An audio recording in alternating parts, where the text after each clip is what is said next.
We're joined now by Honorable Bamidele Salam. He's a member of the Ecowas Parliament and a member of the Nigerian House of Representatives. Honorable, it's great to have you on Newsnight. Welcome to Newsnight. It's a pleasure. Thank you very much. So, tell us about the Ecowas Parliament. We could see from that report that the President of Ghana, Nana Akufo-Addo, was there. What were the things he was charging you with? Because this is the first day of the sitting of the Parliament.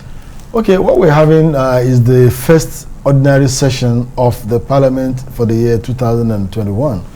Ordinarily, we have like 2 ordinary sessions of the Parliament where the Ecowas Parliament considers proposals from the Commission and from member states, and private members could also bring issues for the constitution of the Parliament.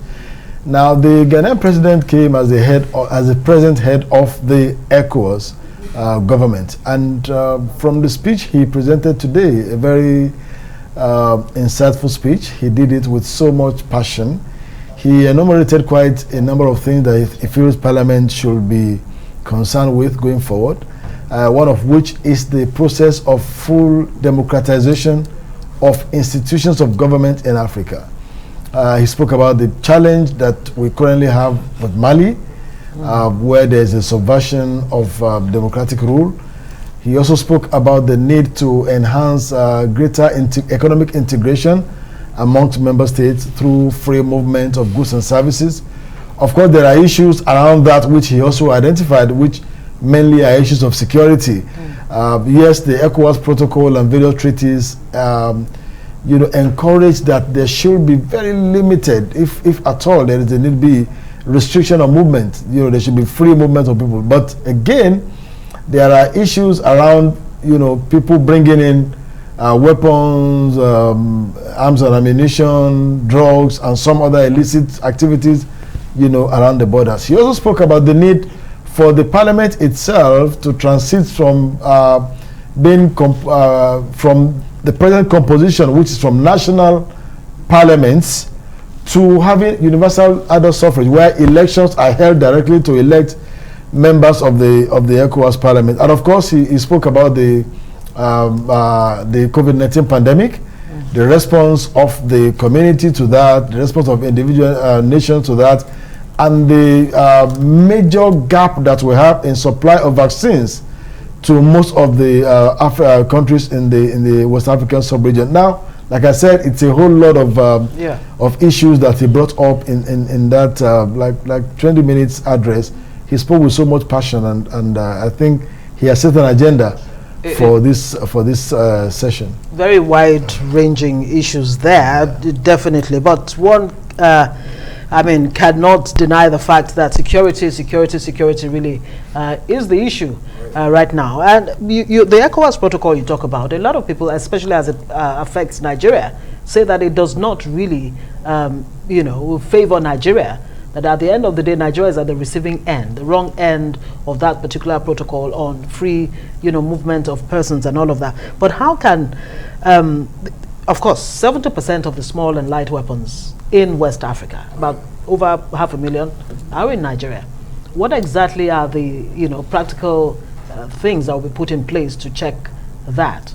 Well, I think where the challenge actually lies is in the weak security institutions in most of the West African countries. If you have a country that is as big as ours, you know that the challenges will be more. And we have neighbors that do not appear to have very strong policing institutions to actually make sure that those who cross borders, even though they enjoy the liberty of free movement, are well, screened. I don't want to use the word profiled. Are well screened to ensure that the movements across nations are done in legitimate manner. Now, you remember that there was a time that Nigeria ordered its borders closed to countries within the West African sub-region. And this, really affected the economy of most of these countries because, again, there's a lot of dependence on Nigeria as the big brother. Now, what the Parliament, I think, should be interested in is how to maintain a balance between free movement of goods and services and ensuring that we protect the sovereignty and security of countries in the sub-region, especially as it's had to do with movement of light weapons across borders, movement of drugs across borders. I'm sure you are aware that some of these issues we're talking about, the issue of herders, farmers clashes. We have had practical instances of herders who are not indigenous, Nigerians from other West African countries, moving down into Nigeria and wreaking a lot of havoc in some of the states around here. And no country will close its eyes to that, regardless of what the protocol is.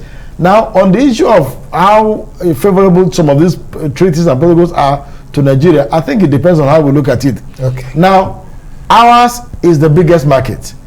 Ours is the largest population, and population is a factor. If we also leverage on our production capacity very well, we can also reach out to all these countries in the sub-region, and also reach out through the African Free Trade Continental Agreement to also reach out to market in other African countries. So that will depend on how proactive we are, how creative we are in leveraging on the opportunities that's available in that. And of course, those other countries will also have Nigeria as the big market through which they can. The prosperity of all the countries in West Africa, will rest mostly on how much cooperation that we can have. I'm not sure there's any country that can, no matter how big a country is, if it wants to stand on its own in an economy that is getting daily globalized, it will be very challenging. So I think we all need one another. Absolutely. Good place to live it. Bamidele Salam, member Ecowas Parliament and House of Reps member. Thank you so much for joining us. Hope to see you again.